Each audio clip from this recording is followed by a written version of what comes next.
Seriously, I do genuinely walk in here sometimes and think, what the hell have I done? And you know what?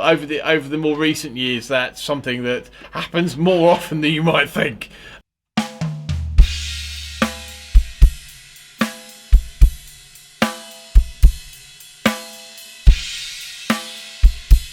If you've taken a watch of my sort of most recent studio tour video, which I did, I don't know, maybe September, October or something, 2020, you'll kind of get a sort of at least a little bit of an idea of what I'm talking about there.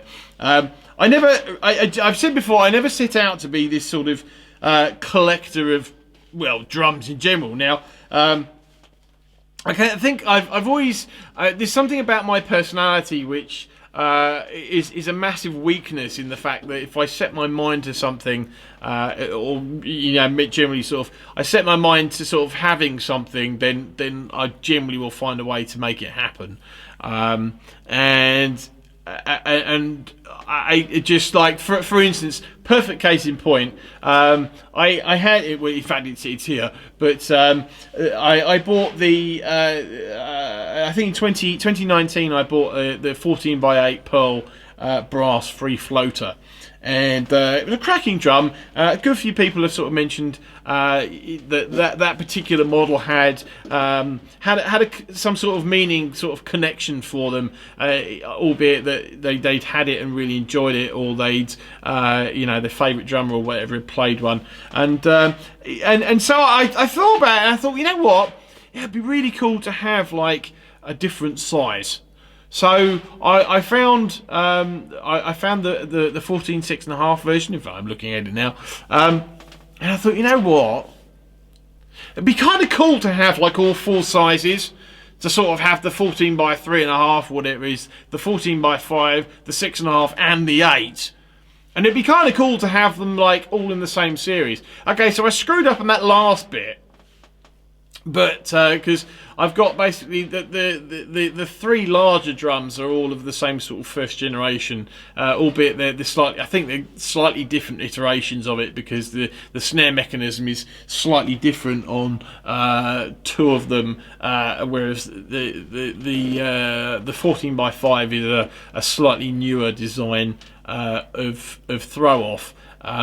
Or at least I think it is anyway. I may be looking at it the wrong way around, but and then the smaller, the piccolo version is a slightly later version. But this is like a perfect example of what I'm sort of saying is, I just get this stupid idea in my head, and I just have to have it, and it genuinely is a thing that I don't suffer from it as such, but it is a genuine thing that my brain is wired that way. And in the space of like about 8 days, I'd managed to buy the 6.5, the 5, and the 3.5 or 4 or whatever, 3.5 or so.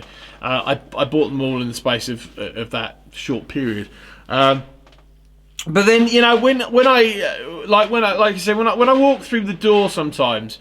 It's not so bad in here, but in the other room, because the other room's kind of been like the room of sort of overspill, and it gets very cluttered. And when I get stuff in to actually review for MikeDelbear.com, that's generally where it goes. It goes on the floor in the other room because there's no space to put it anywhere else.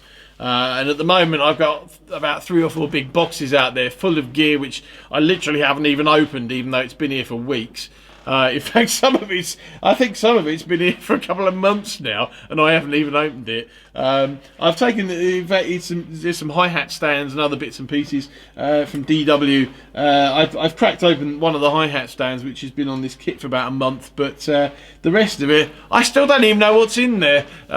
So, I mean, obviously great fun coming when I find out and I do open it up, but, it's stuff like that. I mean, I walk in, there's just stuff all over the floor. There's drums on the floor because there's nowhere else I could put them. I got another kit recently, which I'll do at some point, which, I've been sort of I've been changing the heads over and cleaning it up. but I have to store it on the floor because I've got no space. Okay, I'll put one of the toms up there because there was a little bit of space, but you know, there's 3 toms, and like, where am I going to put the rest of it? And then I got the bass drum, and it just becomes chaos. And my wife always used to, I used to sort of say to her, when I was able to come out here fairly regularly before sort of life events start getting in the, well, not in the way, but before life changed for the better, I used to sort of come out here all the time and say, I'm just going to go and tidy up the studio. It's just like, why do you always need to tidy it? It's because it's got to the point where basically put 2 things somewhere that they don't belong, and it's a mess again. And so I genuinely walk through the door sometimes, look around and go, oh God, what have I done?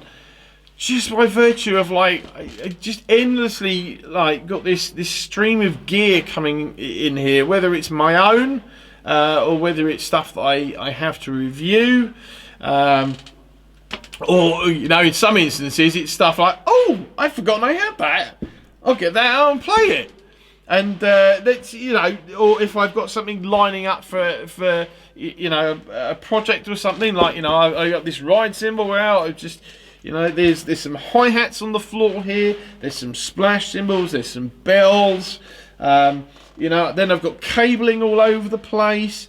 Because I'm in the process of replumbing the kit, so you know, you know, even though I've got a snake and a DI box or a junction box on the floor, there's still wires there. There's cabling everywhere, and I've still got some, you know, some cymbal bags sort of like over the side. And I mean, I set up all this stuff. Which you'll see in the tour video, but I set up all this stuff to kind of make the room a little bit neater, and it genuinely did work. It is a lot neater now than it was, and I think I've got a little bit more room as well. But you know, everything is a lot more sort of square to the room. You know, it is genuinely more tidy than it was, and visually, obviously, it looks better as well. At least I think it looks better than the plain wood of yesteryear. But you know, it's you know, in here is less of an issue. Although when I set up this big silly Graviotto kit, which I love dearly, it kind of, the way I've got it configured, which is another video which is coming, it kind of then takes up the whole of the available space. So you know, whilst I've got this nice big kit, well, actually, to be honest, it's 2 kits. There's a 2-piece kit here, and there's a well, 2, 4. There's a 5-piece kit. You know, it's the main bit, but they're put together. It's one big kit, but 2 kits within one. But it's taken up all this space again. So like when I first rearranged this kit, I put the Janista kit in, and I set it up so it was facing this way.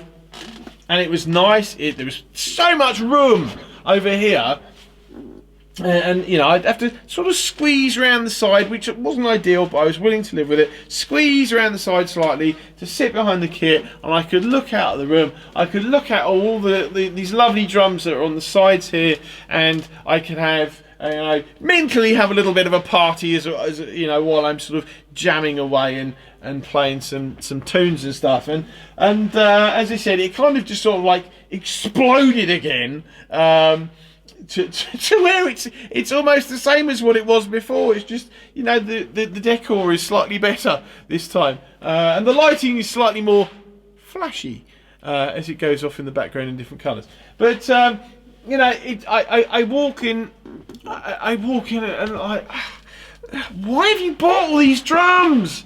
And you know, I mean, some days I don't feel like that. Some of them, you know, I'm very lucky. I've seen many times, and you know, I do feel very lucky to have been in the position that I've been in my life. I'm not going to say I haven't worked for it. There's 30+ years of my life in these 2 rooms.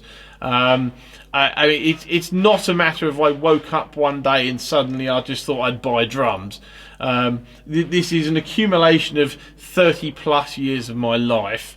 And I do, you know, I don't have my original kit, but I have my I have the first decent kit that I ever bought. I still have it. It's up there.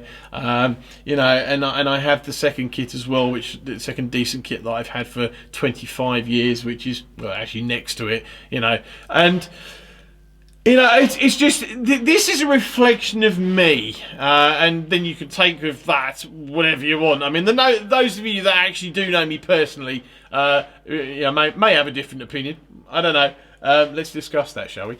But this is just this whole room and everything that you see. It is just really a sort of extension of me, and it's probably in many ways an explanation of me as well. Especially in the last few years, I seem to have spent an awful lot more time thinking about drums in some capacity every day. And it's, whilst I think if I had spent as much time thinking about my playing ability as I do about buying drums, or the way that the drums sound, or cleaning drums, or, you know, very occasionally selling drums, you know, then I probably would be a much better player than I am. Not that I'm a terrible player. I don't think I'm a terrible player at all. Thankfully, other people don't think I'm a terrible player either. But, you know, it's one of those things. I think, you know, this is an expression of me, and it would probably come as no surprise to anyone if I said that I also have, completely unrelated to drums, I have 19 pairs of Converse for my 19 pairs of feet. And I have over 60 pairs of trainers, or sneakers if you're in the US and I need to translate. You know, and, you know, then I've got all the rugby shirts. You will have seen me wear rugby shirts in many of these videos. I have dozens of rugby shirts as well, mainly spread over about 3 different teams. But, you know, this what you can see here should not be really. This is the majority of the iceberg, but there is a little bit. It's kind of an upturned iceberg. You can see most of the crap in it, but there is more that you can't see, obviously, behind the camera in my general day-to-day life and everything like that. So, you know, it shouldn't really be a surprise that there are other things that sort of slightly obsess me, I suppose. I do sometimes think about selling the odd bits and pieces. In fact, you know what? In the last sort of 2 years, I have sold more drum gear than I probably ever have. And, you know, and most of that money I have actually reinvested and bought other things with. So it's not quite been a one in, one out. But I've sold both my back beauties. I sold my brass 400. I sold my other 400 actually. I had 3. I've got 1 left, which I will keep. You know, but so I have sold bits and pieces as well. But I think sometimes I go through spurts where I sort of maybe sell something, and then if I did actually, I got the snare drum amount down by about 7 or 8, and then realised a little while later that it had gone up by 10, or you know, and so that was kind of not really worthwhile if I had actually planned to get the number of drums down. But you know, I don't know. Look, this is me. So, you know, I wake up and I go, what the hell have you done?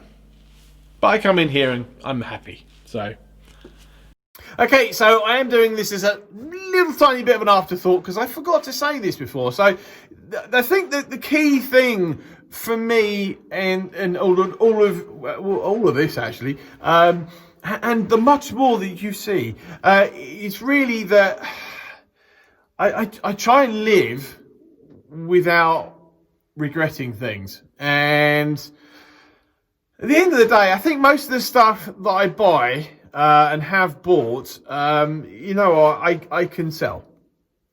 If I needed to, I can sell it. And if I ever got stuck, I've got some things that I know absolutely I can offload without much issue or much trouble and get what I put into them back. So if I was ever short of cash, you know, I've got that option. But my philosophy in life generally is to have fun and not regret anything. And it's something that I've tried to do for the last 10 years after a specific event which happened to me. And then I just basically decided that worrying about stuff wasn't worth the effort. And I'm not saying that I don't worry about stuff, because I do. But worrying about whether or not I should or shouldn't buy a snare drum is not something that is generally in my thought process these days. If I can afford it, well, I mean, if affording it and not affording it is one thing, I mean, and that's obviously the thing that takes paramount over anything. I don't specifically go into loads of debt just because I feel that I need a particular snare drum or drum kit or anything like that. But I try and have fun. I try and enjoy myself, enjoy my life, and you know what? It's at the moment I'm doing okay with that, and I am okay with that. But I mean, okay, that might not work for everyone. That's absolutely fine. Not everyone is in the position that I am. I don't have, as I've said in another video, at least one other video, I did have a job for 14 years where I worked up, and by the time I was sort of near the end of it, I wasn't being paid a bad wage, and I had a reasonable disposable income each month. Now, I'm not in that job anymore, and I don't have a reasonable disposable income anymore. In fact, I'm very much I very much took a massive step backwards through no fault of my own, but I took a massive financial step backwards after I got made redundant from my last job. But you know what? I just refuse to let it get me down, and I absolutely refuse to let it, you know, hinder me enjoying myself if I have the facility to be able to enjoy myself. You know, I've got more drums than most people. I have probably less brain cells than most people on that same token. But you know what? The thing is if I never bought another piece of drum gear, I could still be happy for several lifetimes just with what I have here. I know that I've been very lucky. I'm not ashamed of what I have. Again, that's another video as well. But you know, I'm not ashamed of having all this gear and not being Billy Colliuta in terms of the playing side of things. I get a lot of enjoyment out of tuning drums, messing around with drums, picking the right drum out for the right sort of, you know, job or gig or whatever. And that's part of my whole sort of let's not live with regrets type thing. So yes, there you go. I thought I'd add that bit in because it's kind of very relevant also to why I have this backdrop. See you later.